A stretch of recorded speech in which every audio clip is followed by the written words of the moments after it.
இந்த ஊழலை ஒழிப்போம் என்று வந்த நீங்கள் இதுவரை காலமே தனி ஒருத்தனாக நான் போராடுகிறேன். ஆனால் நீங்கள் இதுவரையும் இன்றைய தினம் எனக்கு ஒரு தகவல் வந்திருக்கிறது. அம்பாறை வைத்தியசாலை, மறுபடியும் அது ஒரு முஸ்லிம் வைத்தியசாலை. அம்பாறை வைத்தியசாலையிலே வைத்திய அதிகாரிகளுக்கு எதிராக GMOA இன்று ஸ்ட்ரைக் பண்ணுகிறது. அப்போது ஒரு தொழிற்சங்கங்களிலே ஸ்ட்ரைக் பண்ணுவது பிரச்சனை இல்லை. ஆனால் ஒரு ஆர்பிட்ரேஷன், ஒரு நெகோசியேஷன், அதுக்கு பிறகு ஒரு ஸ்ட்ரைக் என்றது ஒரு இன்ஃபார்ம் பண்ணப்பட வேண்டும், எந்த ஒன்றுமே இல்லாமல் எடுத்த வீச்சுக்கு GMOA வந்து இந்த இடங்களிலுமே வைத்தியசாலையிலே OPDயை பூட்டுகிறது.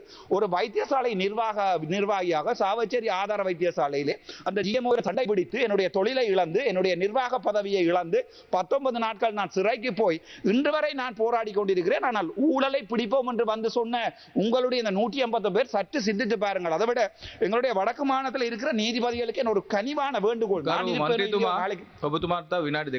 நன்றி சார். நான் இருப்பேன் இல்லையோ, நீதிபதிகளுக்கு ஒரு கனிவான வேண்டுகோள். எடுத்தவற்றுக்கெல்லாம் டிஃபமேஷன், அடிவருடி என்று சொன்னால் ஒரு டிஃபமேஷன், சித்து விளையாட்டு என்று சொன்னால் ஒரு டிஃபமேஷன். அப்படியான அதாவது ஒருவன் கதைக்கிறான் என்றால் அந்த கதையை நிப்பாட்டுவதற்காக வழக்கு 25 வழக்குகள் மீண்டும் போட, ஒரு வழக்கு கூட இன்று எனக்கு எதிராக இன்னுமே தீர்மானிக்கப்படவில்லை. நான் குறையானவன் அல்லது குற்றஞ்சாட்டவன் என்று. இந்த அடிப்படையான விடயங்களை இன்றை பார்த்தால் அம்ஷியினுடைய கொலைக்கான காரணங்களை உங்களுடைய கட்சி சார்ந்தவர் என்பதால் மறைக்கிறீர்கள். வடக்கு மாகாணத்திலே இந்த அனுரகுமார திசாநாயக்கருடைய அந்த ரணவிருவனுடைய பிரச்சனையை நான் සිංහලத்தில் சொல்லுகிறேன்.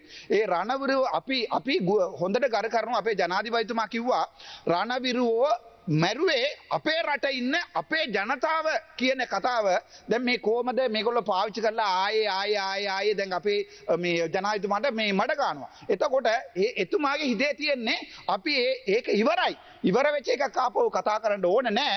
අපි මේකෙන් ඉහළට යමු කියලාකොට ඒක අපි පාවිච්චි කරනවා පොලිටික්ස් එකට.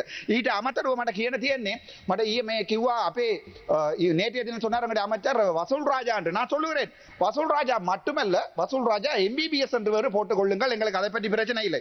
அதை விட காணி பிரச்சனையை எடுத்து பார்த்தால் நேற்றைய தினம் சொல்லி இருக்கிறார்கள். நேற்று நாங்கள் எங்களுடைய பாராளுமன்ற உறுப்பினர்கள் 3 பேர், நான், ஸ்ரீதரன் ஐயா, எங்களுடைய கயந்திரமா மனமொத்து மீண்டும் போராடி இருக்கிறோம். அந்த காணி பிரச்சனை தொடர்பான உங்களுடைய அந்த கசட்டை வாபஸ் வாங்குங்கள் என்று 23ஆம் தேதி நாங்கள் உங்களுடைய பெரிய ஒரு எதிர்பார்ப்போடு இருக்கிறோம்.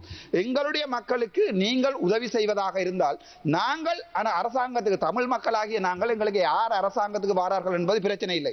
வருகின்ற அரசாங்கம் எங்களுக்கு ஏதாவது நல்லது செய்யுமா இருந்தால் அது உங்களுடைய அரசாங்கம் இருந்தால் உங்களுக்கு நாங்கள் ஆதரவு தருவோம். அவர்களுடைய அரசாங்கம் இருந்தால் நாங்கள் எங்களை பொறுத்த வரைக்கும் இந்த நாட்டை 2ஆக பிரிப்பதற்காக அல்லது இந்த நாட்டை 2ஆக பிரிப்பதற்கோ அல்லது இந்த நாட்டிலே பிரச்சனை ஏற்படுத்தவோ நாங்கள் விரும்பவில்லை. நாங்கள் உங்களை அன்புடன் ஆதரிக்கிறோம். இப்போதும் உங்களுடைய அரசியலை செய்யுங்கள், நாங்கள் உதவி செய்கிறோம்.